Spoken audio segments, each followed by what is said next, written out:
ফেসিবাদের দোষরদেরকে যেখানে পাবেন তাদেরকে আপনারা থানায় ধরে। শেখ হাসিনা সরকারের পতনের পর এবার প্রকাশ্যে এলেন ঢাকা বিশ্ববিদ্যালয়ের শিবির সভাপতি সাদিক কায়েম। তবে সবচেয়ে অবাক করার বিষয় হল বৈষম্য বিরোধী ছাত্র আন্দোলনের অন্যতম সমন্বয়ক ছিলেন তিনি।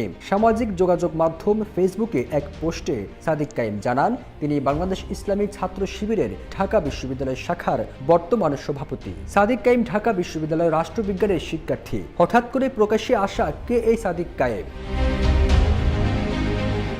জানা গেছে সাদিক কায়েম ঢাকা বিশ্ববিদ্যালয়ে রাষ্ট্রবিজ্ঞানে 2016-17 সেশনের শিক্ষার্থী ছিলেন। তার গ্রামের বাড়ি খাগড়াছড়ি শহরের বাজার এলাকায়। মেধাবী এই তরুণ অনার্স ও মাস্টার্সের ফলাফলে নিজ বিভাগে তৃতীয় হয়েছিলেন। অনার্সে তার সিজিপিএ ছিল 3.78, তবে মাস্টার্সে সিজিপিএ কত ছিল সেটি জানা সম্ভব হয়নি। ছোটবেলা থেকে মেধাবী সাদিক খাগড়াছড়ি বায়তুস শরীফ জব্বারিয়া